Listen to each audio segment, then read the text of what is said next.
Welcome back to Shosef's window. As you can see, spring is in full bloom.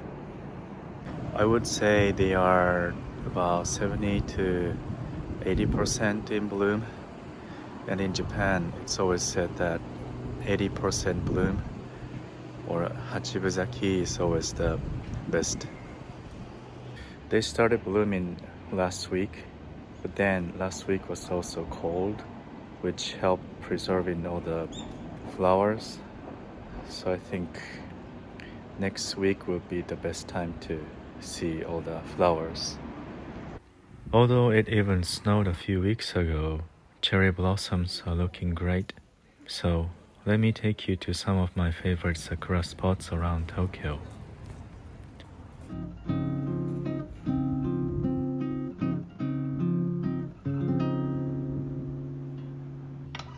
Japanese people have been historically obsessed with cherry blossoms, and as a result, the trees are literally everywhere. So unless you love crowds and festive chaos, I recommend just wandering around one of the neighborhoods. You're likely to stumble upon some beautiful, quiet scenes like this.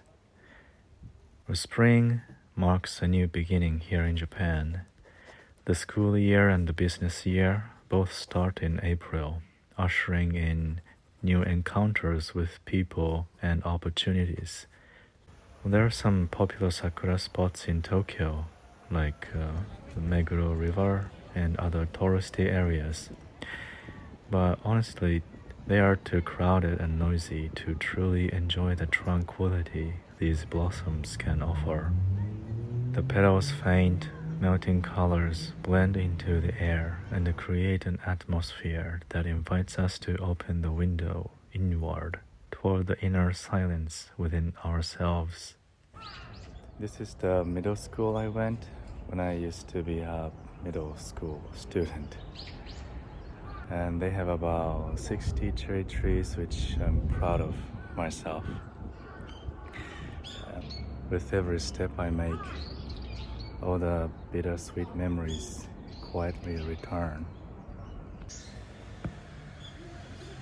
This beautiful view nicely frames all the memories, just like how a fancy frame can make even a boring picture worth attention.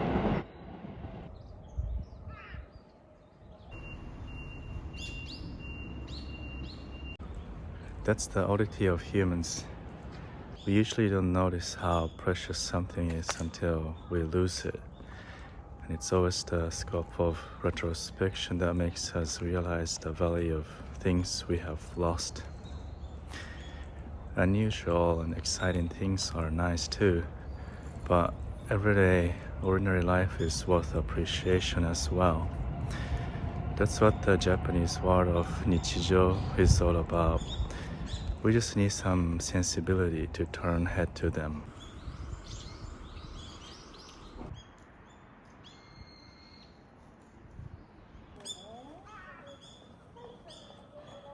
While Japan technically doesn't have an official national flower, sakura has long been considered as one, deeply tied to the country's aesthetics, spirit, and identity.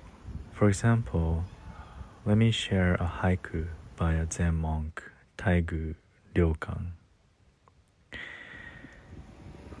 散る桜、残る桜も散る桜。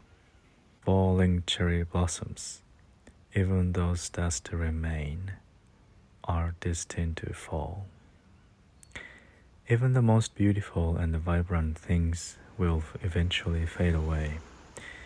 That's a sad truth, but knowing this helps me appreciate the present moment more deeply.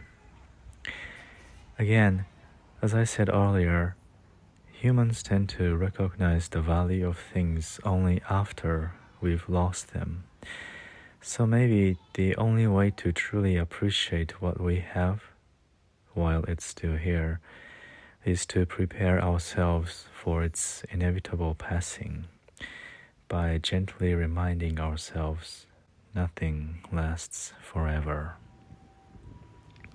It may be counterintuitive, but the present becomes more vivid and more meaningful when we contrast it with the future where something is gone. So, instead of lamenting impermanence, we can embrace it as the very essence that accentuates ephemeral beauty. Isn't that what it means to live in the moment? Which is the readiness to let go. Life is all about a cycle. Everything comes and goes, and these petals will fall in a few weeks, but they will bloom again next spring. Just like the sun sets each evening and rises the next day without fail. That's why I love these tree blossoms. They make me look up and remind me that the world keeps spinning around, no matter the noise and the chaos down here. There's also this saying, 花は桜木、人は武士. Among flowers, the cherry blossom. Among men, the warrior. It means that the ideal flower is the sakura because it blooms beautifully and falls quickly without hesitation. And the ideal person is the samurai who is devoted, dignified, and never clinging to life. This ties into the Japanese virtue of isagiosa, a kind of graceful non-attachment. Well, it's hard to translate directly, even though I am working as a translator. It's very nuanced, but it means something like facing loss without clinging, falling with dignity, rather than surviving shamefully. Of course, as poetic as these ideas can be, let's not forget that samurai only made up 10% or less of the population. Most people in historic Japan were farmers. So naturally, longevity and good harvest were more desirable for most Japanese, including myself. Still, I think it's interesting. Japan is a country with one of the highest suicide rates, but also one of the longest life expectancies. Just something to think about. Anyways, whether or not we want to live quickly like cherry blossoms, there's something undeniably moving about the way they fall. They remind us that nothing lasts, but also that everything returns. Its falling leaves leaves behind a hint of rising.